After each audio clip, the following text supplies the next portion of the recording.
20% বেশি হয়। আচ্ছা, তো আর পরমাণুর আকারের ক্ষেত্রে আমরা জানি পরমাণু আকার যে ক্ষেত্রে পর্যায়ভিত্তিক ধর্ম হিসেবে সেটা কিভাবে চেঞ্জ হবে সেটা আমরা জানি। যেহেতু একটা গ্রুপের উপর থেকে নিচে আমাদের কক্ষপথ বাড়তে থাকে, তাই না? তাই খুব সহজে কিন্তু আমরা বুঝতে পারছি এখানে পরমাণুর আকার আস্তে আস্তে বাড়তে থাকবে। আর যেহেতু গ্রুপে বাম থেকে ডানে যাওয়ার সময় আমার কক্ষপথ সেম আছে, কিন্তু প্রতিটা গ্রুপ চেঞ্জের সাথে সাথে আমার ইলেকট্রনটা বেড়ে যাচ্ছে, কক্ষপথে ইলেকট্রনের ঘনত্ব যেহেতু বাড়তেছে, তাই আলটিমেটলি আকারটা কমে যাবে। আকর্ষণ বেড়ে যাওয়ার কারণে আকারটা কি হয়ে যাবে? কমে যাবে। এটা আমরা জানি। আচ্ছা, তাহলে আমরা দুইটা এ পর্যন্ত পর্যায়ভিত্তিক ধর্ম নিয়ে পড়ে ফেললাম। আমরা এখন 3 নাম্বার ধর্ম পরমাণু যোজ্যতা নিয়ে একটু দেখি। যোজ্যতা বলতে আমরা কি বুঝি? কোন একটা মৌল আদার যতগুলো মৌলের সাথে যুক্ত হতে পারে সেটাকে আমরা মৌলের যোজ্যতা বলি। এটা আমরা ছোটবেলা থেকে পড়ে আসছি। তো তেমনি কোন একটা মৌলের অক্সিজেনের সাথে যুক্ত হওয়ার ক্ষমতাকে আমরা কি বলবো? অক্সিজেন যোজ্যতা বলবো। আর যদি হাইড্রোজেনের সাথে যুক্ত হওয়ার ক্ষমতা বুঝে আমরা, সেক্ষেত্রে আমরা সেটাকে হাইড্রোজেন যোজ্যতা বলি। তো এসব আমরা কেন পড়তেছি অ্যাকচুয়ালি? আমরা জানি গ্রুপের ক্ষেত্রে কিন্তু আলটিমেটলি আমাদের যোজনীর চেঞ্জ হয় না, কারণ গ্রুপের সংজ্ঞাটাই কি? গ্রুপের সংজ্ঞাই হচ্ছে যে ক্ষেত্রে একই ধরনের ইলেকট্রন বিন্যাস থাকে, সর্বশেষ কক্ষপথে একই ধরনের ইলেকট্রন বিন্যাস থাকে, তাদের কিন্তু আমরা একটা গ্রুপে একসাথে করছি, তাই না? তো আলটিমেটলি যেটা দেখা যায় যে গ্রুপের ক্ষেত্রে কিন্তু আমার তেমন একটা চেঞ্জ হবে না, কিন্তু পর্যায়ের ক্ষেত্রে সেই চেঞ্জটা কিভাবে হয়? সেই চেঞ্জটা কিন্তু সিরিয়ালি হয়। গ্রুপ 1 এর ক্ষেত্রে আমরা যে যোজনী 1 পাই, গ্রুপ 2 এর ক্ষেত্রে যোজনী 2 পাই, এভাবে সেটা আস্তে আস্তে চেঞ্জ হতে থাকে। তো যে আমরা যে সহজ ভাষায় বলতে চাই, তাহলে গ্রুপ 1 এ থেকে গ্রুপ 4 এ পর্যন্ত মৌলসমূহের সর্বস্থিত ইলেকট্রন সংখ্যা যোজনী নির্দেশ করে। তো বলতে পারবে ভাই এ এর কথাটা ভাই কোত্থেকে আসছে? গ্রুপ 1 এ, গ্রুপ 4 এ এগুলো কোত্থেকে আসছে? আমরা এখন যে পর্যায় সারণীতে পড়ি সেখানে আমরা জানি 18টা গ্রুপ রয়েছে, কিন্তু এটারই আরেকটা পুরনো ভার্সন ছিল যেখানে আমরা এসপি এই দুইটাকে আমরা এ দিয়ে প্রকাশ করতাম এবং ডিএফ এই দুইটা অরবিটালকে আমরা বি দিয়ে প্রকাশ করতাম। সেক্ষেত্রে দুইটা সাব গ্রুপ থাকতো। গ্রুপ 13 থেকে এখন আমরা যেটাকে গ্রুপ 13 বলি, সেক্ষেত্রে বি বি সাব ইউনিট হিসেবে কাউন্ট হতো, বি সাব গ্রুপ হিসেবে। গ্রুপ 13 থেকে গ্রুপ 18 কে আমরা সেক্ষেত্রে বি সাব গ্রুপ বলতাম। আর গ্রুপ 3 থেকে গ্রুপ 12 পর্যন্ত আমরা এ সাব গ্রুপ, গ্রুপ 8 পর্যন্ত এ সাব গ্রুপ বলতাম। যাই হোক, আমরা যেটা বলতে চাচ্ছি সেটা হচ্ছে মোটামুটি গ্রুপ 1 থেকে গ্রুপ 4 বা 5 পর্যন্ত সিএলটা বাড়তে থাকবে, আবার সেটা সিএলই কমতে থাকবে। ঠিক আছে?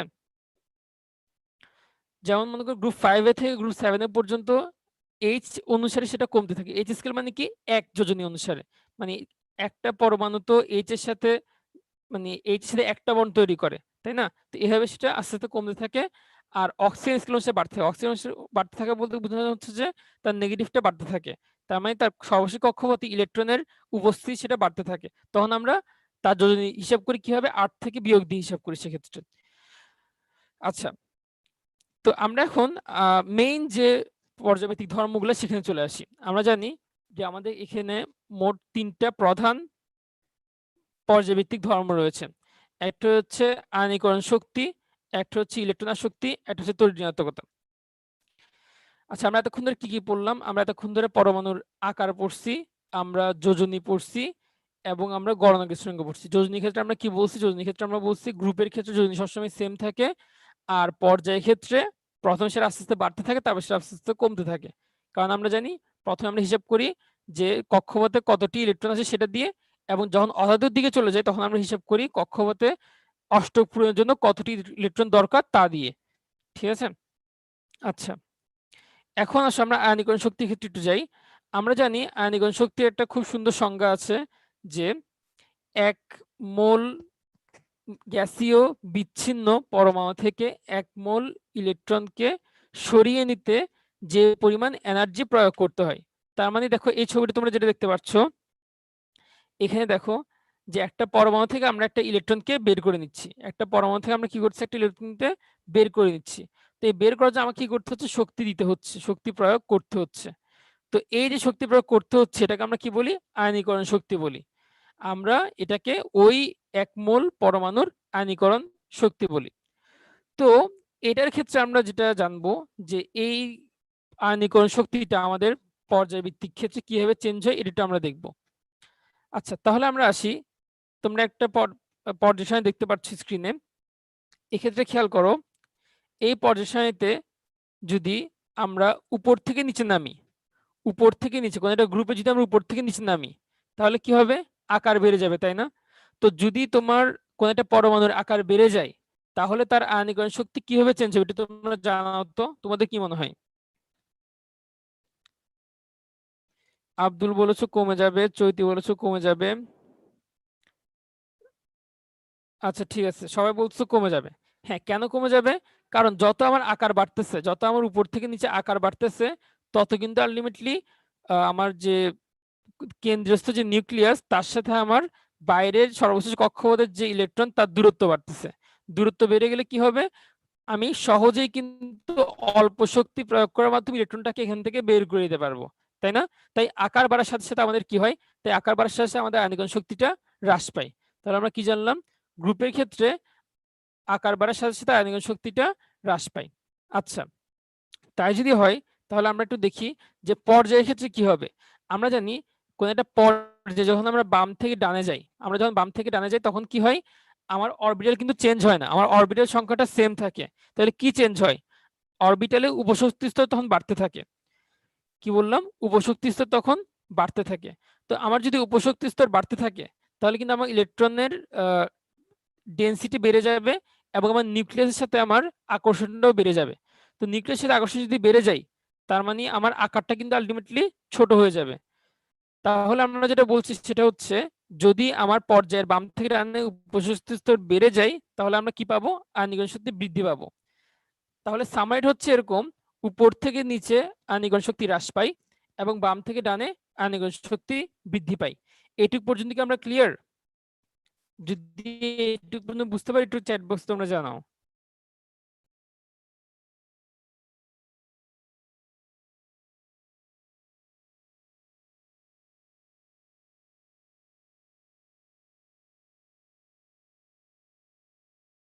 আচ্ছা ঠিক আছে, তো তার মানে আমরা কি বললাম, আয়নীকরণ শক্তি হচ্ছে সর্বশেষ কক্ষপথের থাকা ইলেকট্রনকে বের করে দিয়ে এটাকে একটা ধনাত্মকে কনভার্ট করে ফেলার জন্য যে পরিমাণ শক্তি আমাকে পুট করতে হইতো সেটাকে আমরা বলতেছি আয়নীকরণ শক্তি।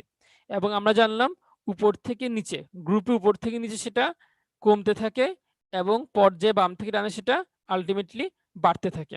আচ্ছা, কিন্তু আমরা জানি প্রত্যেকটা রুলের ক্ষেত্রে আলটিমেটলি কিছু কি থাকে, কিছু তোমার এক্সেপশন থাকে। তো আমরা দেখব যে এক্ষেত্রে কি এক্সেপশন আছে। তো এক্ষেত্রে এক্সেপশনটা পড়ার আগে আমাদের একটু মনে রাখতে হবে যে আমরা পড়েছিলাম ছোটবেলায় যে একটা অর্ধপূর্ণ অরবিটাল, অর্ধপূর্ণ অরবিটাল মানে কি, দেখো এই যে এখানে সাপোজ পি, পি এর মধ্যে পি3 অবস্থায় আছে, তার মানে কি পিতে 3টা ইলেকট্রন আলাদা আলাদা অরবিটালের আছে, এটাকে আমরা তখন কি বলি, অর্ধপূর্ণ অরবিটাল। আর একটা পূর্ণ অরবিটাল কখন বলি আমরা, ধরো পি6, পি6 মানে কি এখানে প্রত্যেকটা অরবিটালে পুরোপুরি ভাবে ইলেকট্রন দিয়ে ডেন্স পুরোপুরি ভর্তি আছে। তো আর মনে করো একটা অপূর্ণ অরবিটাল, অপূর্ণ বলতে আমরা কি বুঝি, মনে করো পি2, পি2 এর ক্ষেত্রে হয় কি দুইটা আছে আলাদা আলাদা করে। আচ্ছা, এখন খেয়াল করো, আমরা জানি যে এরকম অর্ধপূর্ণ, পূর্ণ এবং অপূর্ণ অরবিটাল গুলোর ক্ষেত্রে পূর্ণ অরবিটালটা সবচেয়ে সুস্থিত হয়। পূর্ণ অরবিটাল কি হয়, সবচেয়ে সুস্থিত হয়, তারপর অর্ধপূর্ণ হয়, তারপরে অপূর্ণ অরবিটাল হয়। তার মানে অর্ধপূর্ণ এবং পূর্ণ অরবিটাল অনেক বেশি সুস্থিত হয়। হ্যাঁ, তো এই এই অর্ধপূর্ণ এবং পূর্ণ অরবিটাল থাকার কারণে মাঝে মাঝে আমাদের পর্যায় ভিত্তিক যে সম্পর্কটা এটা মাঝে মাঝে চেঞ্জ হয়ে যায়। আমরা যেটা অলরেডি বললাম, আমরা কি বললাম, যে পর্যায়ে বাম থেকে ডানে গেলে সবসময় আয়নীকরণ শক্তি বৃদ্ধি পাবে, এটা আমরা বলেছিলাম। কিন্তু আমরা এখন দেখব যে আমাদের এই পর্যায়ভিত্তিক ধর্ম কিছু কিছু ক্ষেত্রে চেঞ্জ হয়ে যাবে। যেমন মনে করো বেরিলিয়াম এবং বোরন, এই বেরিলিয়াম এবং বোরনের ক্ষেত্রে আমাদের পর্যায়ভিত্তিক ধর্ম অনুযায়ী কোনটার আয়নীকরণ শক্তি বেশি হওয়ার কথা একটু বলতো। বেরিলিয়াম এবং বোরনের মধ্যে পর্যায়ভিত্তিক সম্পর্কে আমরা যেটা পড়েছি সেক্ষেত্রে কোনটার বেশি হওয়ার কথা, বেরিলিয়াম নাকি বোরনের? হ্যাঁ, সবাই বলতে পারছো যে বোরনের। হ্যাঁ, বোরনের বেশি হওয়ার কথা ছিল, বোরনের কি বেশি হওয়ার কথা ছিল। কিন্তু আমরা যখন তাদের মানটা যখন খেয়াল করব দেখব যে বেরিলিয়ামের ক্ষেত্রে আমরা সেটা আমরা পাই 899 কিলোজুল পার মোল, 899 কিলোজুল পার মোল পাই, অথচ বোরনের পাই আমরা কত 800 কিলোজুল পার মোল। তাহলে কথা ছিল বেরিলিয়ামের বেশি থাকবে, সরি বোরনের বেশি থাকবে কথা ছিল, কিন্তু আলটিমেটলি আমরা কোথায় বেশি পাচ্ছি, বেরিলিয়ামে। কিন্তু কেন? কারণটা খুবই সহজ। কারণটা হচ্ছে দেখো, যখন আমরা বোরনের ক্ষেত্রে যখন আমরা দেখতেছি, বোরনের ক্ষেত্রে যেটা তোমার 1s2 2s2 1s2 2s2, তাহলে দেখো 1s2 2s2 মধ্যে কোনটা বেশি সুস্থিত? এটা পূর্ণ অরবিটাল, তাই না? এটা বেশি সুস্থিত। কিন্তু তুমি যদি নিচে দেখো বেরিলিয়াম, সেটা হচ্ছে 1s2 2s2, আচ্ছা সরি এখানে একটু প্রিন্টিং মিস্টেক হয়েছে মনে হয়।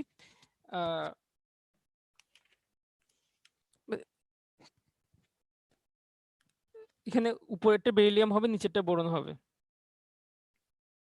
হ্যাঁ, তো বেরিলিয়ামের ক্ষেত্রে হচ্ছে কি 1s2 2s2 পাই আমরা, যেটা হচ্ছে তোমার সুস্থিত। অথচ নিচে যেটা বোরনের, সেক্ষেত্রে আমরা কি পাই, সাথে একটা 2p1 পাই। এটা কিন্তু অপূর্ণ অরবিটাল হয়ে গেল, তাই না? অপূর্ণ অরবিটাল। যেহেতু এটা একটা পূর্ণ অরবিটাল, তাই এটা সুস্থিতি বেশি, তাই এটাকে ভাঙতে আমার বেশি শক্তি খরচ করতে হয়। তাই এক্ষেত্রে আমার 899 কিলোজুল শক্তি খরচ করতে হয়। অথচ পরের যেটা বোরন, সেখানে অপূর্ণ অরবিটাল থাকে, সেখানে আমার কম 800 কিলোজুল শক্তি খরচ করলেই হয়ে যায়। ঠিক আছে? তো এটা হচ্ছে আমাদের এখানকার পড়া। তো এরকম আর কি কি আছে? এরকম আমরা আবার পাবো নাইট্রোজেন এবং অক্সিজেনের ক্ষেত্রে। নাইট্রোজেন অক্সিজেনের ক্ষেত্রে আমরা এরকম দেখব যে অক্সিজেনের ক্ষেত্রে আয়নীকরণ শক্তি নাইট্রোজেনের তুলনায় কম হয়। আমরা আরো পাবো ম্যাগনেসিয়াম এবং অ্যালুমিনিয়ামের ক্ষেত্রে, ম্যাগনেসিয়াম এবং অ্যালুমিনিয়াম, ফসফরাস এবং সালফার। তার মানে এসব ক্ষেত্রে দেখো অর্ধপূর্ণ অরবিটাল বা পূর্ণ অরবিটালের কারণে আলটিমেটলি কিন্তু আমরা যে পর্যায়ভিত্তিক সম্পর্কটা পড়েছিলাম, সেটার আমরা ব্যতিক্রম দেখতে পাই। এই যে উদাহরণগুলো বললাম, beryllium, boron, nitrogen, oxygen, phosphorus, sulphur, magnesium, aluminium, এগুলো তোমাদের একটু কষ্ট করে মনে রাখতে হবে। তোমরা অনেকে জিজ্ঞেস করছো প্রত্যেকটা আয়নীকরণ শক্তি জানতে হবে কিনা। না, তোমাকে প্রত্যেকটা মুখস্থ পারতে হবে না, কিন্তু এগুলো অ্যাটলিস্ট তোমাকে একটু দেখে রাখতে হবে। যে কয়টা এক্সপ্রেশন আছে, এই কয়টা তোমাকে একটু দেখে রাখতে হবে।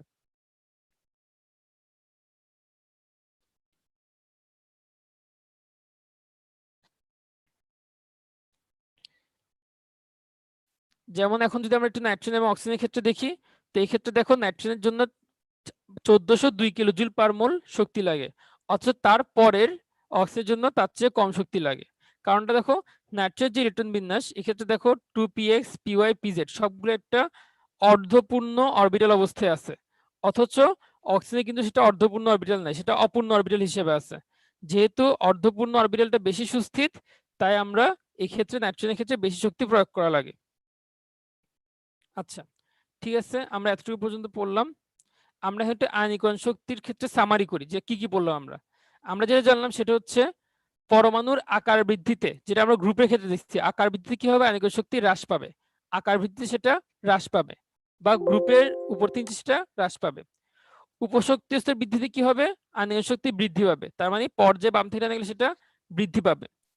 আর পূর্ণ এবং অর্ধপূর্ণ অরবিটালের কারণে কিছু কিছু অধিক সুস্থিত হয়ে ব্যতিক্রম করবে। যেমন ব্যতিক্রম কারা কারা করবে, বেরিলিয়াম এবং বোরন, নাইট্রোজেন এবং অক্সিজেন, ম্যাগনেসিয়াম এবং অ্যালুমিনিয়াম, তারপরে ফসফরাস এবং সালফার। এগুলো হচ্ছে মোস্ট ইম্পর্টেন্ট। এরা পূর্ণ বা অর্ধপূর্ণ অরবিটালের কারণে আলটিমেটলি অধিক সুস্থিত হওয়ার কারণে কিছু ক্ষেত্রে চেঞ্জ হয়। উপশক্তি স্তর মানে কি, একজন উপশক্তি মানে কি, আমরা যে পিএক্স পিওয়াই পিজেড লিখলাম, এগুলো হচ্ছে উপশক্তি স্তর, বা মানে অরবিটালের ভেতরে যারা থাকতেছে আর কি, যাদের মধ্যে ইলেকট্রন ঘনত্ব বাড়তেছে, এটাকে আমরা উপশক্তি স্তর বুঝাচ্ছি।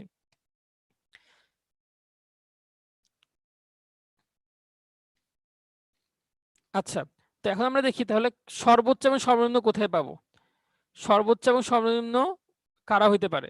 দেখো, আমরা বলছি বাম থেকে ডানে গেলে বাড়ে এবং নিচ থেকে উপরে বাড়ে, তাহলে সর্বডানের সর্ব উপরে যে আছে সে তার আয়নীয় শক্তি সবচেয়ে বেশি হবে, সেখানে আছে কি, সেখানে আছে হিলিয়াম। আর সবচেয়ে বামে সবচেয়ে নিচে, তোমরা বলো তো একটু আমাকে, সর্ববামের সবচেয়ে নিচের মৌলের নাম কি? সবচেয়ে বামের গ্রুপে সবচেয়ে নিচের মৌলের নাম কি? সজল বলেছে ফ্রান্সিয়াম, নিশাতাঞ্জুম বলেছে ফ্রান্সিয়াম, আব্দুল্লাহ বলেছে সিজিয়াম। সবচেয়ে বামের সবচেয়ে নিচের মৌলের নাম হচ্ছে ফ্রান্সিয়াম। তাহলে আমাদের কথা অনুযায়ী পর্যায় সারণী অনুযায়ী কিন্তু ফ্রান্সিয়ামের আয়নীকরণ শক্তি সবচেয়ে কম হওয়ার কথা ছিল, কিন্তু ওই যে গতকালও বলেছিলাম আজকেও বলছি যে ওটা আলটিমেটলি কি একটা তেজস্ক্রিয় মৌল। তেজস্ক্রিয় মৌল হওয়ার কারণে ওদেরকে আমরা সরাসরি কিন্তু মুক্ত অবস্থায় পাই না। আলটিমেটলি কাকে পাই আমরা সিজিয়ামকে পাই। তাই আমরা বলবো সবচেয়ে সর্বনিম্ন আয়নীকরণ শক্তি হচ্ছে সিজিয়ামের, আর সবচেয়ে বেশি হচ্ছে হিলিয়ামের। আচ্ছা, হ্যাঁ অনেকেই পারছো, ধন্যবাদ তোমাদেরকে। আচ্ছা, তো এবার আমরা ইলেকট্রন আসক্তির ক্ষেত্রে যাই। তো ইলেকট্রন আসক্তির ক্ষেত্রে যেটা মনে রাখতে হবে একদম সহজ, যেটা আমরা এটার নাম থেকে বুঝতে পারছি। ইলেকট্রন আসক্তি মানে কি? ইলেকট্রনের প্রতি একটা টান। মনে করো একটা 1 মোল গ্যাসীয় বিচ্ছিন্ন পরমাণু আছে, তোমার কাছে 1 মোল গ্যাসীয় বিচ্ছিন্ন পরমাণু আছে। তুমি এখন করবা কি, তার কক্ষপথে এক্সট্রা একটা ইলেকট্রনকে পুশ করবা। এক্সট্রা ইলেকট্রন কি করবা, তুমি পুশ করবা। তো তখন যখন তুমি এক্সট্রা ইলেকট্রন পুশ করবা তখন কি হবে, তোমার কিছু শক্তি নির্গত হবে। একটু খেয়াল করে দেখো, একটু আগে আমরা যখন ইলেকট্রনকে বের করে দিচ্ছিলাম তখন আমাদেরকে এনার্জি দিতে হচ্ছিল, আর এখন যখন আমরা ইলেকট্রনকে দিচ্ছি ওকে, তখন কি হচ্ছে, তখন আমরা শক্তি নির্গত হচ্ছে। শক্তি নির্গত হচ্ছে দেখো, সেজন্য আমরা মানটা পাচ্ছি মাইনাস, মানে এই বিক্রিয়া শেষে শক্তি উৎপন্ন হচ্ছে। তো এই শক্তি উৎপন্ন হওয়ার পর থেকে আমরা এটার দেখি যে পর্যায়ে এবং গ্রুপে এটা সম্পর্কটা কিভাবে চেঞ্জ হয় আলটিমেটলি। তো এটা খুব সহজে আমরা আকার দিয়ে বোঝার চেষ্টা করব। আপাতত সংজ্ঞাটা আমাদের ক্লাসে ক্লিয়ার হয়েছে কিনা? সংজ্ঞাটা হচ্ছে কি, গ্যাসীয় বিচ্ছিন্ন 1 মোল পরমাণুতে আমরা 1 মোল ইলেকট্রন পুশ করব, তাহলে আমরা কি পাবো, যে শক্তিটা পাবো, যে শক্তি নির্গত হবে সেটাকে আমরা কি বলবো, ইলেকট্রন আসক্তি বলবো। আচ্ছা, একটু খেয়াল করো, আমরা একটা পর্যায় সারণী দেখি। একটা পর্যায় সারণী দেখতে পাচ্ছি আমরা। তো এই পর্যায় সারণীতে দেখো, যদি আমরা উপর থেকে নিচে আসি, কোন একটা গ্রুপের উপর থেকে নিচে আসি, তাহলে কি হবে, আমার পরমাণুর আকারটা বেড়ে যাবে। আমার পরমাণুর আকার যদি বেড়ে যায় তাহলে ইলেকট্রন আসক্তি কমে যাবে নাকি বেড়ে যাবে, একটু বলো তো আমাকে। সাদিয়া বললো কমে যাবে, আরাফাত বলেছো কমে যাবে, আরিফ বলছো কমে যাবে। হ্যাঁ তোমরা পারছো আলহামদুলিল্লাহ। আকার বাড়ার সাথে সাথে আমার ইলেকট্রন আসক্তি কমে যাবে, একটু দেখি কেন কমে যাবে। দেখো, প্রথমে আমার সর্বশেষ কক্ষপথ ইলেকট্রনের সাথে একটা নিউক্লিয়াসের যে দূরত্ব ছিল, আমি গ্রুপের নিচে আসতে আসতে সেই দূরত্ব কিন্তু আলটিমেটলি অনেক বেড়ে গিয়েছে, তাই না? যেহেতু দূরত্বটা অনেক বেশি বেড়ে গেছে, যে কারণে একটি ইলেকট্রনের প্রতি নিউক্লিয়াসের যে টানটা ছিল আগে, সেই টানটা কিন্তু এখন আর থাকবে না, সেই টানটা আস্তে আস্তে কমে যাবে। কমে যাওয়ার কারণে কিন্তু আলটিমেটলি আমরা আগের মতন ইলেকট্রনটাকে আর ইলেকট্রনের প্রতি নিউক্লিয়াসের আসক্তি থাকবে না। সর্বশেষ কক্ষপথে সেই যে ইলেকট্রনটা আমরা পুশ করতে চাচ্ছি তার প্রতি নিউক্লিয়াসের যে পজিটিভের যে যে যে একটা শক্তি ছিল, যে একটা আকর্ষণ ছিল, সে আসক্তিটি আর কিন্তু থাকবে না। যে কারণে গ্রুপের উপর থেকে নিচে নামার সময় আলটিমেটলি কিন্তু ইলেকট্রন শক্তিটা কমে যায়। এটা একটা ব্যাপার। আর একটা ব্যাপার হচ্ছে দেখো, যত আমি নিচের দিকে আসছি তত কিন্তু আমার কোর ইলেকট্রন সংখ্যা বেড়ে যাচ্ছে। আমরা জানি কোর ইলেকট্রন মানে কি, আমাদের যোজ্যতা স্তরের কক্ষপথ আমরা কাকে বলি, যেটা সর্বশেষ কক্ষপথ, যেটা সর্বশেষ বহিস্থ যে কক্ষপথ সেটাকে আমরা যোজ্যতা স্তর বলি। সেটা ছাড়া এর ভেতরে যে কক্ষপথগুলো আছে এদেরকে আমরা কি বলি, কোর ইলেকট্রন বলি। যত আমার আকার বাড়ছে তত কিন্তু আমার কোর ইলেকট্রন সংখ্যা বেড়ে যাচ্ছে, তাই না? যত আমার আকার বাড়ছে তত কোর ইলেকট্রন সংখ্যা কি হচ্ছে, বেড়ে যাচ্ছে। তাহলে যত আমার আকার বাড়ছে তত আমার কোর ইলেকট্রন সংখ্যা বেড়ে যাচ্ছে বলে আলটিমেটলি কিন্তু এই কোর ইলেকট্রন গুলা, যে ইলেকট্রনটাকে আমি পুশ করতে চাচ্ছি তাকে বিকর্ষণ করতে কিন্তু আস্তে আস্তে পারবে, তাকে আস্তে আস্তে বিকর্ষণ করা শুরু করবে আলটিমেটলি। যে কারণে গ্রুপের উপর থেকে নিচে নামলে আমাদের কি হবে, ইলেকট্রন আসক্তিটা কমে যাবে। তাহলে আমি আরেকবার সামারি করি। গ্রুপের উপর থেকে নিচে ইলেকট্রন আসক্তি কমে যাওয়ার দুইটা কারণ। একটা হচ্ছে আকার বেড়ে যাওয়া। আকার যদি বেড়ে যায় তাহলে কি হবে, আমার যে নিউক্লিয়াস যেটা আছে মাঝখানে, যেটা প্রোটন আছে, প্রোটন বা নিউক্লিয়াস, সে তো ইলেকট্রনকে আকর্ষণ করে, তাই না? ইলেকট্রন যেহেতু নেগেটিভ, সে করে কি, ইলেকট্রনকে আকর্ষণ করে, বলে তুমি আমার কাছে আসো। এই তুমি আমার কাছে আসো বলার যে আকর্ষণটা, এটা আস্তে আস্তে কমে যাবে। কেন কমে যাবে? কারণ দূরত্বটা বেড়ে গিয়েছে, এটা একটা পয়েন্ট। 2 নম্বর পয়েন্ট হচ্ছে যেই এখানে দেখো এখানে তো কিছু ইলেকট্রন রয়ে গেছে না এই মাঝখানে জায়গাটাতে, এখানে অনেকগুলো শক্তি স্তর আছে না, এগুলোকে আমরা কোর ইলেকট্রন বলি বা কোর শেল বলি। এই কোর শেল গুলো কি করবো, ওকে আস্তে আস্তে তোমার যে ইলেকট্রনকে পুশ করছে তাকে আস্তে আস্তে বিকর্ষণ করবে, কারণ ও তো নেগেটিভ, ও নেগেটিভ, তাই না? দেখো তুমি চিন্তা করো, যেখানে 2টা কক্ষপথ আছে তারা বেশি বিকর্ষণ করতে পারবে, নাকি যেখানে মনে করো 4টা কক্ষপথ আছে তারা বেশি বিকর্ষণ করতে পারবে? যত কক্ষপথ বাড়বে তত ইলেকট্রন সংখ্যা বাড়তে থাকবে, যত ইলেকট্রন সংখ্যা বাড়বে তত বেশি সে বিকর্ষণ করতে পারবে। তাই আলটিমেটলি কিন্তু এসব কারণে আলটিমেটলি উপর থেকে নিচে আমার কি হয়, ইলেকট্রনের আসক্তিটা কমে যেতে থাকে। আচ্ছা, এটা আমরা বুঝলাম। এখন আমরা আসি বাম থেকে ডানে কি হবে। বাম থেকে ডানে বা পর্যায় ক্ষেত্রে সম্পর্ক কিভাবে চেঞ্জ হয়। পর্যায় ক্ষেত্রে সম্পর্কটা দেখার আগে আমরা একটু গ্রুপের একটা ব্যতিক্রম দেখে আসি। কি বললাম, আমরা গ্রুপের একটা ব্যতিক্রম দেখে আসি। আমরা এখন যেটা বললাম সেটা হচ্ছে কোন একটা গ্রুপের উপর থেকে নিচে যদি আমরা নামতে থাকি তাহলে ইলেকট্রন আসক্তি কি হবে, কমতে থাকবে। তাহলে সবচেয়ে বেশি ইলেকট্রন আসক্তি কার, সবার উপরে যে ধরি এক্স সবার উপরে, তার হচ্ছে সবচেয়ে বেশি, তারপরে ওয়াই এর, তারপরে জেড এর, আমরা এমনটাই বলছি। তো আমরা এখন দেখি যে এটার ব্যতিক্রম কি আছে, এটার ব্যতিক্রম কোথায় হয়। আমরা যেটা 17 নম্বর গ্রুপের ক্ষেত্রে যদি খেয়াল করে দেখো, 17 নম্বর গ্রুপে দেখো এখানে কি আছে, ফ্লোরিন, ক্লোরিন, ব্রোমিন, আয়োডিন আছে, তাই না? তো যেহেতু ফ্লোরিন, ক্লোরিন, ব্রোমিন এবং আয়োডিন আছে 17 নম্বর গ্রুপে, সেহেতু আমরা যেটা পড়লাম একটু আগে সেটা অনুযায়ী কথা কি, সেটা অনুযায়ী কথা হচ্ছে ফ্লোরিনের সবচেয়ে বেশি হওয়া উচিত, তারপরে ক্লোরিন, তারপরে ব্রোমিন, তারপরে আয়োডিন। কারণটা কি, কারণ ফ্লোরিন থেকে আয়োডিন যেতে আমার আকারটা কি হয়, আকারটা অনেক বড় হয়ে যায়। যেহেতু আকার বড় হয়ে যায় দূরত্ব বেড়ে যায়, আকর্ষণ কমে যাবে, তাই ফ্লোরিনের সবচেয়ে বেশি হওয়ার কথা, আয়োডিনের সবচেয়ে কম হওয়ার কথা। ঠিক আছে, এটা হওয়ার কথা ছিল, কিন্তু এক্ষেত্রে আমরা একটা ব্যতিক্রম দেখতে পাই। কেন ব্যতিক্রমটা কেন হয় একটু খেয়াল করে দেখো। ফ্লোরিন কোথায় আছে, ফ্লোরিন আছে তোমার সবচেয়ে ডানে, সবচেয়ে উপরে, অনেকটা অনেকটা সবচেয়ে ডানে এবং সবচেয়ে উপরে। তো এ কারণে, এবং সে কি, সে অনেক ছোট একটা মৌল। কেন ছোট, কারণ দেখো তার 2টা মাত্র কক্ষপথ, এবং 2টা মাত্র কক্ষপথে সে তার ইলেকট্রন ঘনত্ব সবচেয়ে বেশি কিন্তু, তাই না? নিয়নের পরেই, নিয়নের পরে কিন্তু তার ইলেকট্রন মানে ঘনত্ব সবচেয়ে বেশি।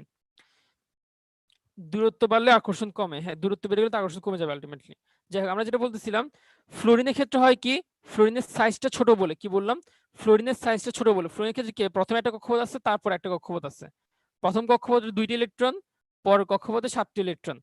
যে কারণে তার মধ্যে দেখো ইলেকট্রন ঘনত্বটা কিন্তু অনেক বেশি, অন্য যে কোনো মৌলের তুলনায় তার ইলেকট্রন ঘনত্বটা অনেক বেশি। তো এত বেশি ইলেকট্রন ঘনত্ব হওয়ার কারণে হয় কি, সে কোনোভাবেই ইলেকট্রনটাকে আসতে দিতে চায় না, যে ইলেকট্রনটাকে আমরা পুশ করছি তাকে সে কোনোভাবেই আসতে দিতে চায় না। যে কারণে তার ইলেকট্রন আসক্তিটা কমে যায় আলটিমেটলি। ইলেকট্রন আসক্তি কোর প্রোটিনের কারণে কি হয়, কোর প্রোটিনগুলোর কারণে ইলেকট্রন আসক্তিটা তার কমে যায়।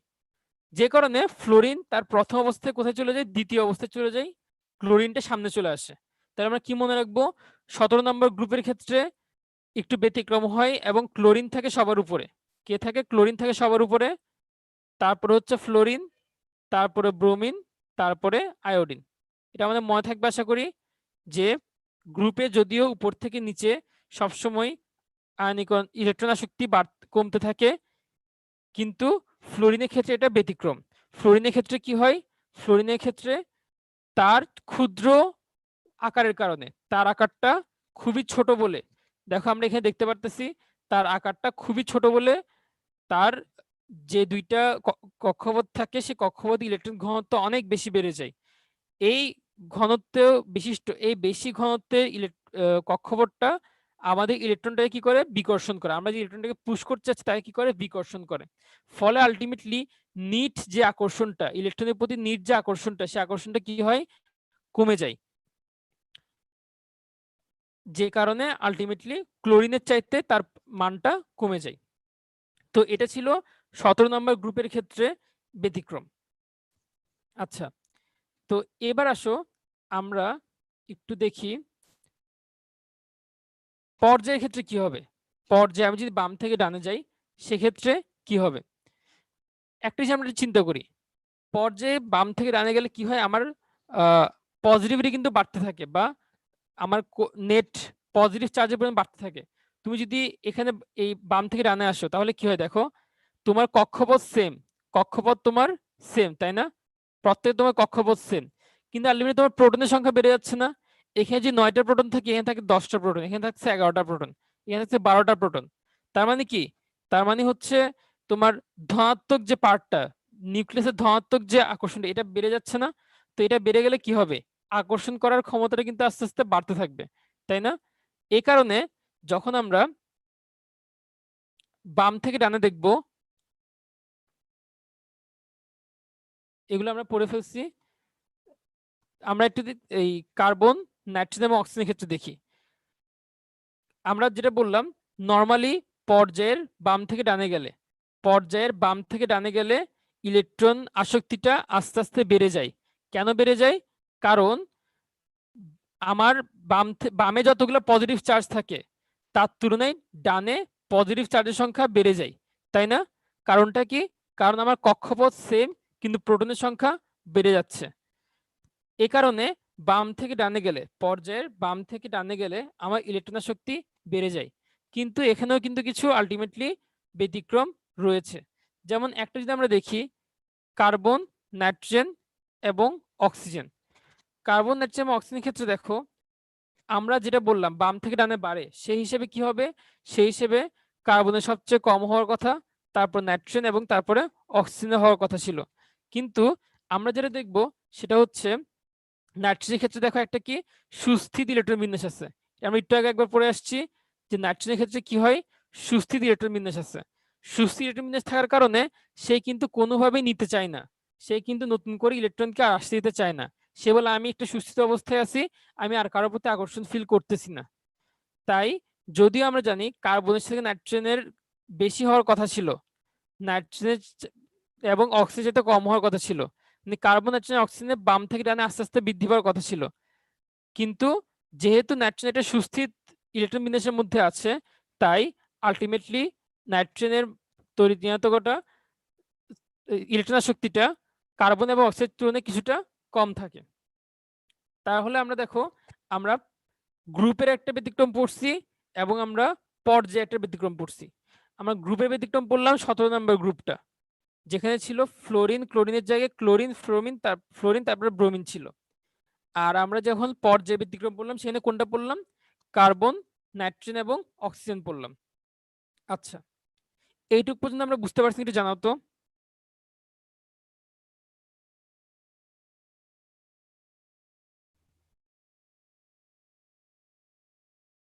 আচ্ছা, তো এগুলো আসলে আমাদের খুব বেসিক পড়া, আমরা অনেক আগে থেকে এগুলো পড়ে আসছি, সেই ফার্স্ট ইয়ার থেকে। আশা করি তোমাদের বুঝতে অসুবিধা হচ্ছে না। তো আমরা একটা নর্মাল দেখি তাহলে, যে মনে করো একটা এফি আছে, একটা Fe2+, একটা Fe3+। তো এক্ষেত্রে দেখো আস্তে আস্তে কিন্তু আমার পজিটিভটা বেড়ে গেছে, কারণ এখানে মনে করো যদি এক্স সংখ্যক প্রোটন থাকে তাহলে কিন্তু এক্স সংখ্যকই ইলেকট্রন আছে, তাই না? কিন্তু এখানে দেখো এক্স সংখ্যক প্রোটন থাকলেও X-2 সংখ্যক ইলেকট্রন আছে, যার কারণে কিন্তু ওর ইলেকট্রনের প্রতি আসক্তিটা অনেক বেশি রয়ে গেছে, তাই না? আবার দেখো এখানে Fe3+ এর ক্ষেত্রে এক্স সংখ্যক প্রোটন থাকলেও X-3 সংখ্যক ইলেকট্রন আছে, যে কারণে এই এক্স এর কিন্তু ইলেকট্রনের প্রতি আসক্তি অনেক বেশি, তাই না? তার মানে কি, যত আমার প্রোটন বেড়ে যাবে, প্রোটনের ধর্ম যত বাড়তে থাকবে বা প্রোটনের শক্তি যত বাড়তে থাকবে বা নিউক্লিয়াসের চার্জ যত বাড়তে থাকবে, তত কিন্তু আলটিমেটলি আমার ইলেকট্রন আসক্তিটা বেড়ে যেতে থাকবে। যেমন আমাদের এই ক্ষেত্রে হবে কি, ইলেকট্রন শক্তি কেমন হবে? Fe3 এর সবচেয়ে বেশি, তারপর Fe2 এর, তারপরে Fe এর।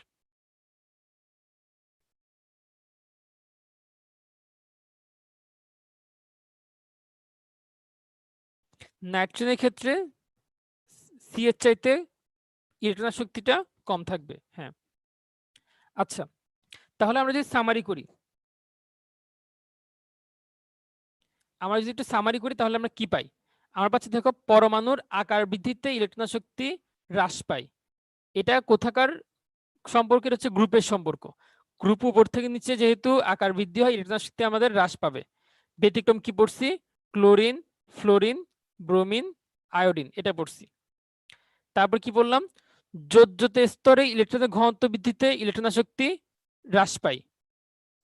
এটা কোথায় পড়ছি আমরা?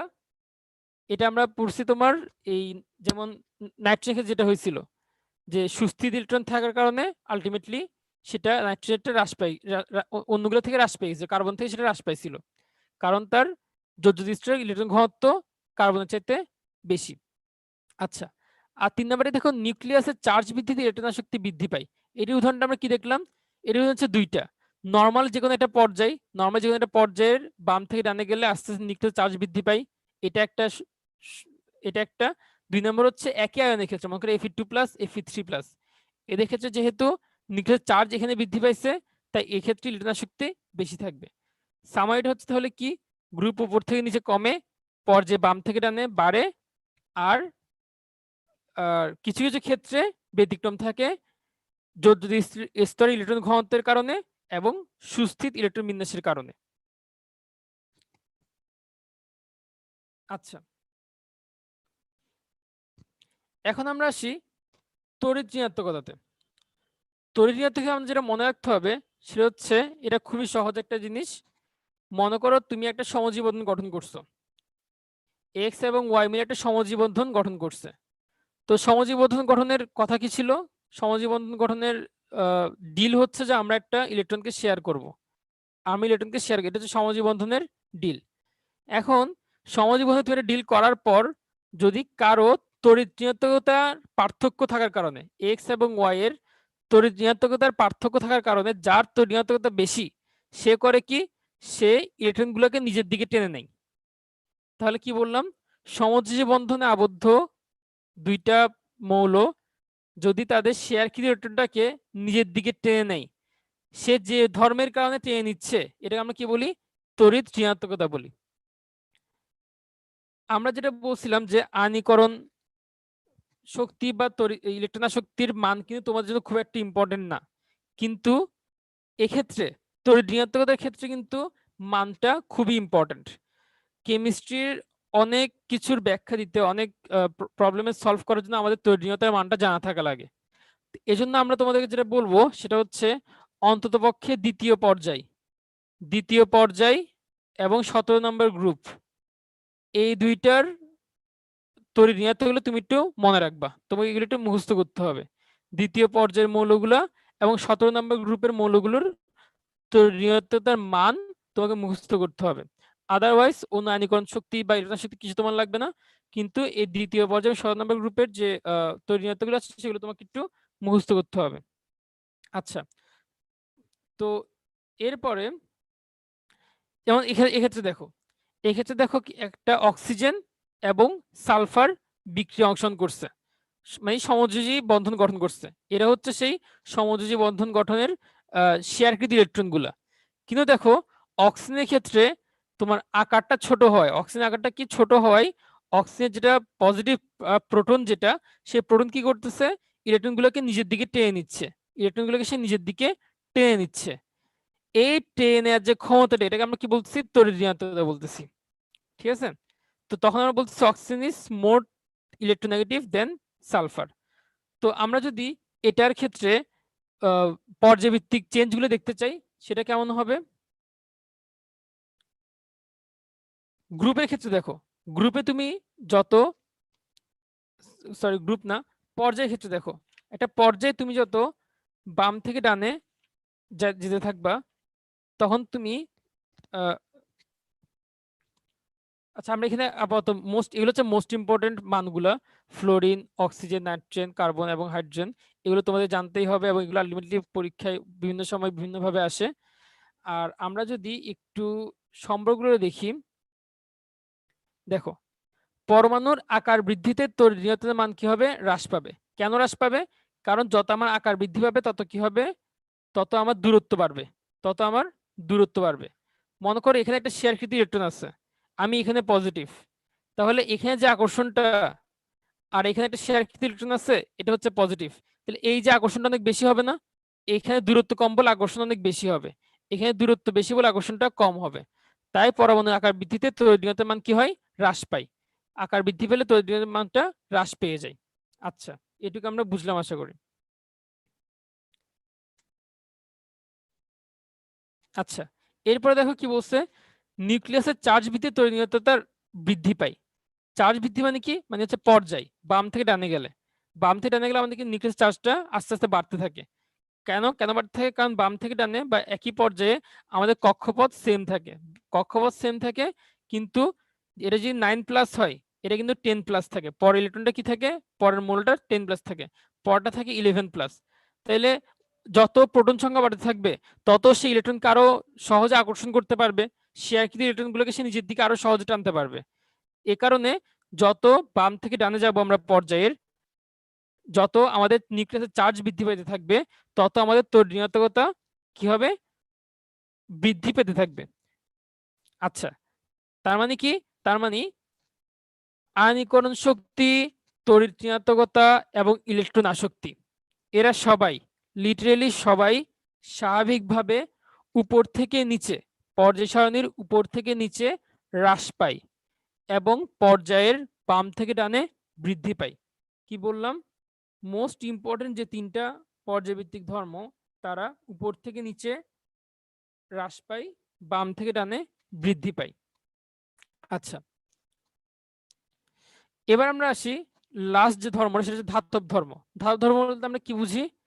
ধাতু যে ধর্মগুলো শো করে, বা মনে করো আমাদের ক্ষেত্রে গ্রুপ 1 বা গ্রুপ 2 গুলো যে ধর্মগুলো শো করে, ইলেকট্রন ত্যাগ করতে পারার ক্ষমতা, ধাতব ধর্ম, ধাতব পদার্থ তৈরি করতে পারার ক্ষমতা, এটা কিভাবে চেঞ্জ হয় এটা আমরা দেখব।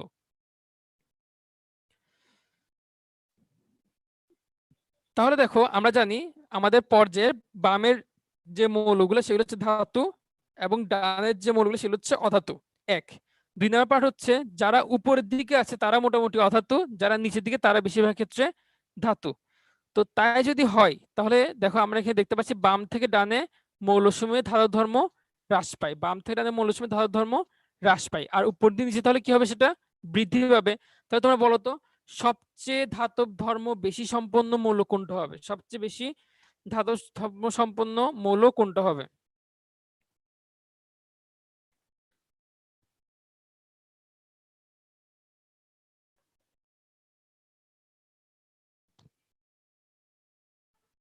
সিজিয়াম, ফ্রান্সিয়াম, সিজিয়াম, হ্যাঁ।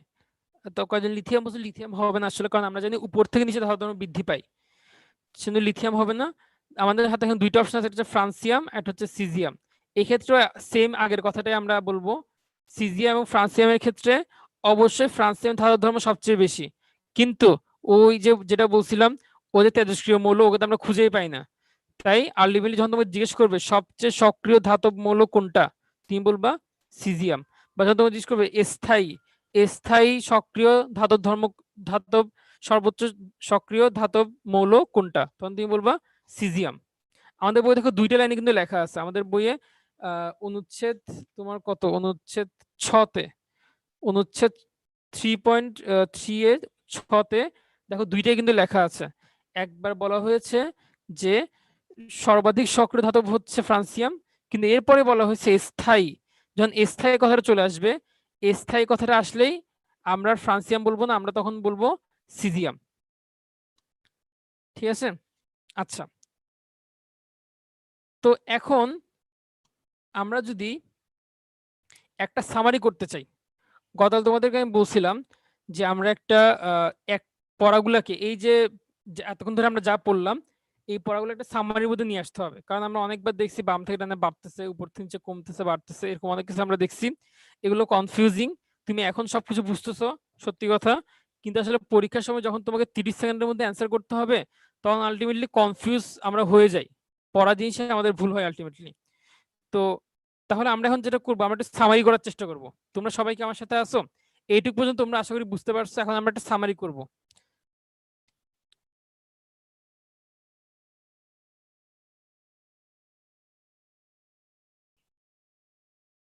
আচ্ছা, ঠিক আছে, তাহলে আমরা একটু শুরু করার চেষ্টা করি।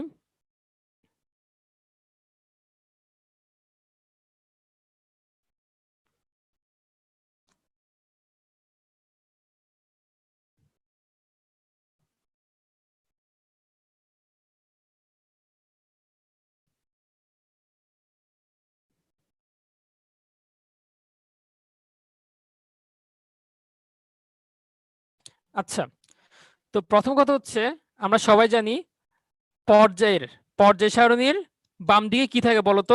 পর্যায় সারণীর বাম দিকে গ্রুপ 1 গ্রুপতে কি থাকে? ধাতু থাকে না অধাতু থাকে? পর্যায় সারণীর বাম দিকে গ্রুপ 1 গ্রুপ 2 তে ধাতু থাকে নাকি অধাতু থাকে? ধাতু থাকে। তো যদি ধাতু থাকে তাহলে ধাতুর ক্ষেত্রে আমরা কি পাবো? ধাতুর ক্ষেত্রে আমরা ধাতব ধর্ম পাবো, তাই না? ধাতুর ক্ষেত্রে আমরা কি পাবো? ধাতব ধর্ম পাবো। তাহলে আমরা পর্যায় সারণীর বামে কি পাবো? ধাতব ধর্ম পাবো, এবং ডানে কি পাবো? অধাতব ধর্ম পাবো। ঠিক আছে, বামে পাবো অধাতব ধর্ম। আচ্ছা, যারা ধাতু তারা কি করে? পানির সাথে বিক্রিয়া করে ক্ষার তৈরি করতে পারে, তাই না? যারা ধাতু তারা কি করে? পানির সাথে বিক্রিয়া করে ক্ষার তৈরি করতে পারে। তাহলে তারা কি হবে? তারা হচ্ছে ক্ষারীয় ধর্ম বিশিষ্ট হবে। তারা কি হবে? তারা হচ্ছে ক্ষারীয়, ক্ষারীয় বা ক্ষার ধর্ম মনে করো। তো তোমরা বলো তাহলে অধাতু কি কি ধর্মীয় হবে? অধাতু কি হবে বলো তো? হ্যাঁ, একদম সহজ, অধাতু অম্লীয় হবে। এবং অধাতু কি করে? পানির সাথে বিক্রিয়া করে অম্ল তৈরি করতে পারবে। আচ্ছা, ঠিক আছে। এখন দেখো ধাতু কি করে। ধাতু হচ্ছে তোমার, ধাতু কি করে? ধাতু ইলেকট্রন সহজে ত্যাগ করতে পারে। কি বললাম? ধাতু সহজে ইলেকট্রন ত্যাগ করতে পারে। তো ইলেকট্রন ত্যাগ করতে পারাটাকে আমরা বলি বিজারণ ক্ষমতা। ইলেকট্রন ত্যাগ করতে পারাটাকে আমরা বলি বিজারণ ক্ষমতা।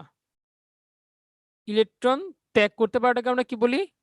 বিজারণ ক্ষমতা। তাহলে তোমরা বলো, যদি আমাদের ইলেকট্রন ত্যাগ করতে পারাটা, হ্যাঁ ইলেকট্রন ত্যাগ করা হচ্ছে জারণ, কিন্তু এই ক্ষমতাটাকে আমরা বলতেছি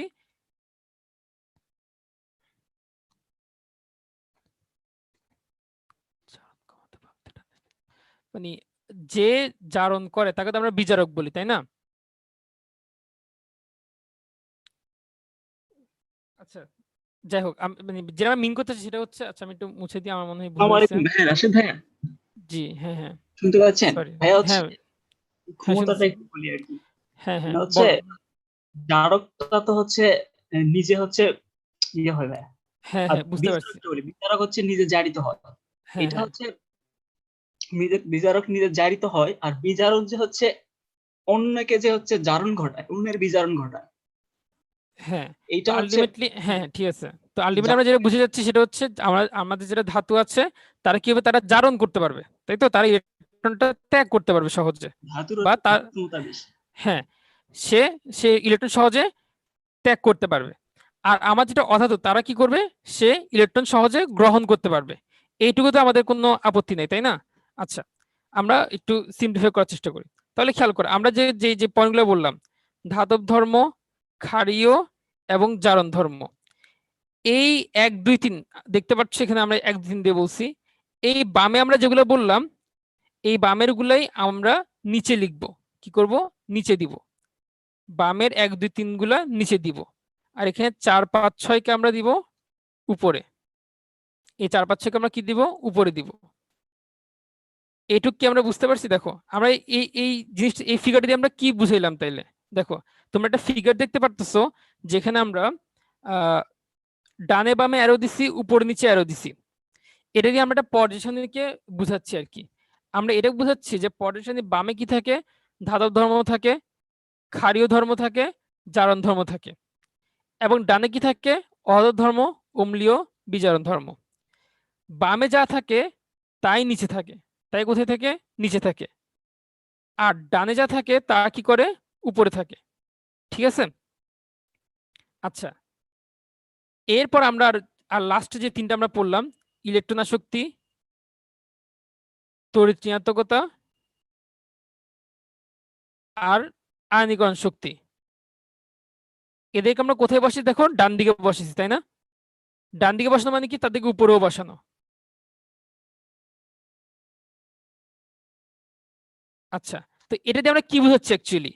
এটা দিয়ে আমরা বুঝাচ্ছি যে যত আমরা পর্যায়ের ডান সাইডে যাব, তাহলে ডানে যা যা আছে সেগুলো বাড়তে থাকবে। যেমন দেখো, অধাতব ধর্ম বাড়বে, অম্ল ধর্ম বাড়বে, বিজারণ করার বিজারণ হওয়ার ক্ষমতা বাড়বে, বিজারণ হবে, সে বিজারিত হবে, এবং সে কি করবে? তা ইলেকট্রন শক্তি বেড়ে যাবে, তড়িৎ ঋণাত্মকতা বেড়ে যাবে, আয়নীকরণ শক্তি বেড়ে যাবে।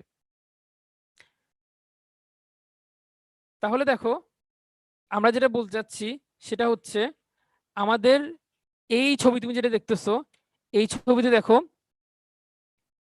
আমরা যে ছবিটা দেখতে পাচ্ছি এখন, এই ছবি অনুযায়ী যত তুমি বাম থেকে ডানে যাবা, তত সে কি করবে, অহত ধর্ম বেশি বেশি শো করবে, অম্ল ধর্ম বেশি বেশি শো করবে, সে সহজে বিজারণ করবে, তার বিজারণ হবে, তার নিজের বিজারণ হবে, বা সে সহজে ইলেকট্রন গ্রহণ করবে, এবং তার কি হবে, ইলেকট্রন আসক্তি বেড়ে যাবে, তড়িৎ ঋণাত্মকতা বেড়ে যাবে, আয়নীকরণ শক্তি বেড়ে যাবে।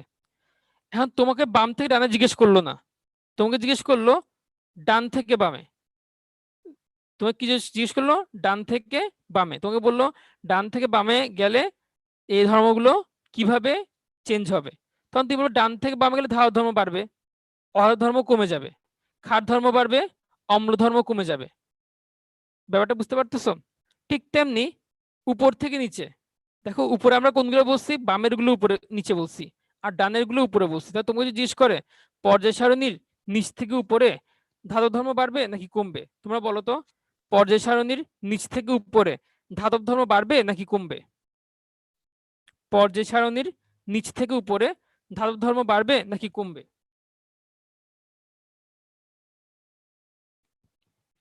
পর্যায় সারণীর নিচ থেকে উপরে ধাতব ধর্ম বাড়বে নাকি কমবে?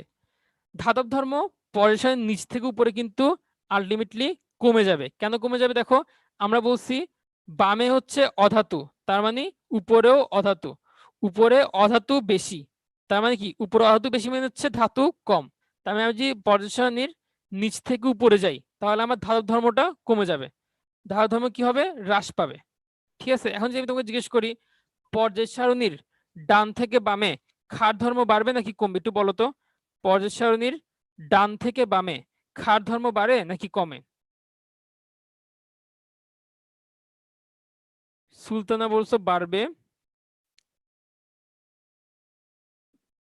প্রত্যুষ বলছো কমবে। আচ্ছা, অ্যাকচুয়ালি হচ্ছে কি পর্যায় সারণীর ডান থেকে বামে ক্ষার ধর্ম দেখো বেড়ে যাবে, কারণ কি আমার ডান থেকে বামে ক্ষার আছে। কিন্তু তোমার যদি জিজ্ঞেস করো ডান থেকে বামে অম্ল ধর্ম কিরকম হয়, তখন তুমি কি বলতা? তখন তুমি বলতা যে সেটা কম হয়, সেটা নেগেটিভ হয়। আচ্ছা, তাহলে আমরা যদি আবার একটা সামারি করি, সেটা হচ্ছে কি পর্যায় সারণীর বামে যারা থাকে তারা ধাতু, তারা ক্ষারীয়, তাদের জারণ হয়, তারা তাদের জারণ হয়, তারা ইলেকট্রন ছেড়ে দেয়। তার মানে যদি ডান থেকে বামে আমি আসি তাহলে এই ধর্মগুলো বাড়বে, বাম থেকে ডানে গেলে এই ধর্মগুলো কমে যাবে। আবার যদি আমি ডান দিকে তাকাই সেখানে অধাতু আছে, অম্লীয় আছে, যারা অধাতু তারা অম্লীয় অম্লীয় ধর্মী হয়, তাদের অক্সাইডগুলো অম্লধর্মী হয়, এবং তারা কি হয়, তারা ইলেকট্রন সহজে গ্রহণ করতে পারে। আচ্ছা, তাই যদি হয় তাহলে আমাকে যদি জিজ্ঞেস করে বাম থেকে ডানে এই ধর্মগুলো কি হবে, আমি কি বলবো, বাম থেকে ডানে এই ধর্মগুলো বেড়ে যাবে। আমাকে যদি জিজ্ঞেস করে ডান থেকে বামে এই ধর্মগুলো কি হবে, আমি বলবো সেটা কমে যাবে। আমাদের জিজ্ঞেস করে উপর থেকে নিচে এই ধর্মগুলো কি হবে, দেখো উপর থেকে নিচে বলছে, উপর থেকে নিচে, উপর থেকে নিচে এই ধর্মগুলো কি হবে বলতো, কমবে নাকি বাড়বে? উপর থেকে নিচে এই কর্ম এই এই বৈশিষ্ট্যগুলো কি হবে, কমবে নাকি বাড়বে? হ্যাঁ কমবে, কারণটা কি, কারণ বামে যারা ডানে আছে তারা হচ্ছে উপরের সাথে কোইনসাইড করে, যারা বামে তারা হচ্ছে নিচের সাথে। তো তুমি যদি এটা মনে রাখো তাহলে কিন্তু তোমার আলটিমেটলি প্রত্যেকটা যে বৈশিষ্ট্যগুলো আছে সেগুলো আলটিমেটলি পড়া হয়ে যাবে, সহজে তুমি এখান থেকে অ্যান্সার করতে পারবা। আর আমরা একটু রিক্যাপ করি যেগুলো আমরা পড়ছিলাম ব্যতিক্রম। আয়নীকরণ শক্তি ব্যতিক্রম আমরা কি পড়ছিলাম, আমরা বেরিলিয়াম বোরন পড়ছিলাম, তারপর আমরা ফসফরাস এবং সালফার পড়ছিলাম, আমরা ম্যাগনেসিয়াম এবং অ্যালুমিনিয়াম পড়ছিলাম, আমরা নাইট্রোজেন এবং অক্সিজেন পড়ছিলাম। তারপরে তড়িৎ ঋণাত্মকের ক্ষেত্রে আমরা কি পড়ছিলাম, তড়িৎ ঋণাত্মকের ক্ষেত্রে আমরা পড়ছিলাম যে ক্লোরিন, তারপরে ফ্লোরিন, তারপরে ব্রোমিন, তারপরে আয়োডিন। আমরা আরেকটা পড়ছিলাম কি কার্বন, নাইট্রোজেন এবং অক্সিজেন, যেখানে নাইট্রোজেন সবচেয়ে কম হয়। তো এরকম মোটামুটি আমরা কয়েকটি ব্যতিক্রম পড়ছিলাম, এই ব্যতিক্রমগুলো একটু মনে রাখতে হবে। এছাড়া বাকি সবগুলো আমাদের যে সামারিটা সেই সামারিটা অনুযায়ী হবে। আচ্ছা,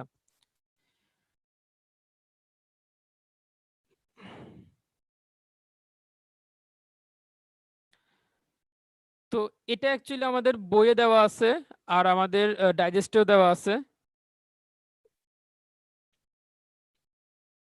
এটা একটু দেখে নিও, পরে সামারি করা আছে বইয়ে 235 নম্বর বা 239 নম্বর পেজে মেবি। যোজনী ক্ষেত্রে ভাই তো সিম্পল। যোজনী ক্ষেত্রে যেটা হচ্ছে, যোজনী হচ্ছে প্রথমত যোজনী গ্রুপে চেঞ্জ হবে না, যোজনী গ্রুপে চেঞ্জ হয় না, তাই না? যোজনী গ্রুপে চেঞ্জ হয় না। পর্যায় ক্ষেত্রে কি হয়?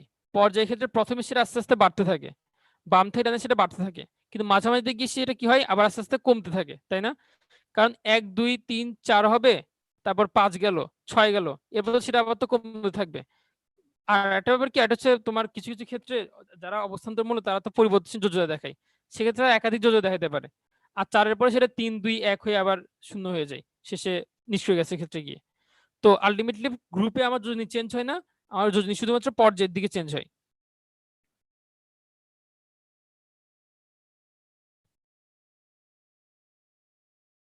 আচ্ছা, আমরা কয়েকটি ইনফো একটু জানবো, সেটা হচ্ছে কিছু কিছু ব্যবহার আমাদের পড়তে হয় যেটা পরীক্ষায় আসে। যেমন ম্যাগনেসিয়াম অক্সাইড, অ্যালুমিনিয়াম, এদের কিছু ব্যবহার আছে, এগুলো ডাইজেস্টে পাবা, যেগুলো পরীক্ষায় ব্যবহার থেকে আসা প্রশ্ন। আর সিলিকনের ক্ষেত্রে সেটা অপটিক্যাল ফাইবারে ইউজ হয়, এটা ইম্পর্টেন্ট, এগুলো লাগে মাঝে মাঝে। আর কিছু আহ, আমরা যখন যখন তোমরা যখন এই বিভিন্ন ধরনের অক্সাইড গুলো পড়বা, আমাদের বইয়ে দেখবা ছড়ায় ছিটে বিভিন্ন অক্সাইড দেওয়া আছে, সুপার অক্সাইড, পার অক্সাইড, তারপর অম্লধর্মী অক্সাইড, ক্ষারধর্মী অক্সাইড, নিষ্ক্রিয় অক্সাইড, এরকম বেশ কিছু অক্সাইড দেওয়া আছে। এগুলার সামারি তোমাদেরকে পড়তে হবে ডাইজেস্ট থেকে।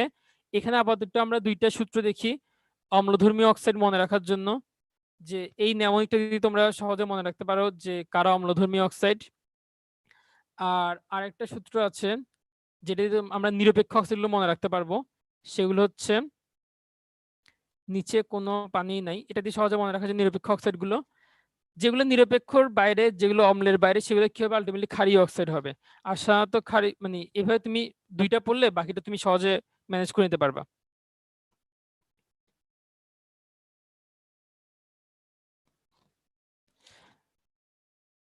আর কয়েকটা পার অক্সাইডের নাম তোমাকে মনে রাখতে হবে, এগুলো তুমি এটা দিয়ে মনে রাখতে পারো, এই নেমোনিক্সটা দিয়ে। তো এই ছিল আমাদের মোটামুটি C2 লেকচারের থার্ড চ্যাপ্টারটার টোটাল পড়াশোনা। তো আমরা বেসিক্যালি এখান থেকে বিভিন্ন ব্লকের ধর্ম পড়ছি, এবং পর্যায় সারণীতে বিভিন্ন ধর্ম উপর থেকে নিচে, ডান থেকে বামে কিভাবে চিনছে সেটা দেখছি।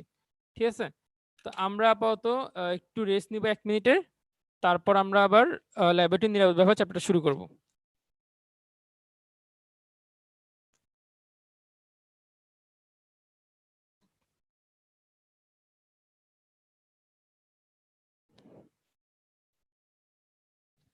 সংকরণ ভাই হচ্ছে পরের ক্লাসে, C3 লেকচারে সংকরণ আছে, আমাদের C2 লেকচারে নাই।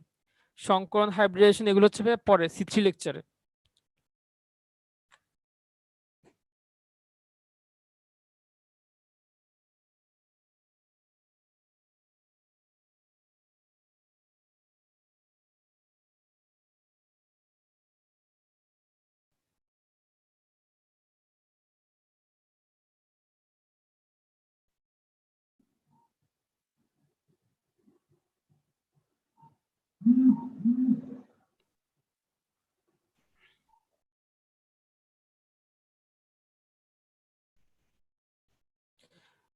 একজন জিজ্ঞেস করছে যে ল্যান্থেনাইট সংকোচন জিনিসটা একটু পড়ানোর জন্য। আমরা একটু এক কথায় বলে ফেলি ল্যান্থেনের সংকোচনটা। এটা হচ্ছে কি, আমরা কি জানি, আমরা জানি যে ল্যান্থেনের গ্রুপটা কি থাকে, গ্রুপ 3 পর্যায় 6 এ থাকে, তাই না? ল্যান্থেন কোথায় থাকে, গ্রুপ 3 পর্যায় 6 এ থাকে। তো যখন একটা গ্রুপের একই সাথে অনেকগুলো যখন মৌল থাকে, তখন কি হয়, তখন তাদের তো আলটিমেটলি কক্ষপথ তো একটা, তাই না? আলটিমেটলি যখন তারা এফ ব্লকে যারা আছে, এফ ব্লকের প্রথম 6 নাম্বার পর্যায়ে যারা আছে, তারা হয় কি, তারা হচ্ছে বাম থেকে ডানে গেলে আলটিমেটলি তো তোমার এখানে ইলেকট্রন সংখ্যাটা বাড়তে থাকে।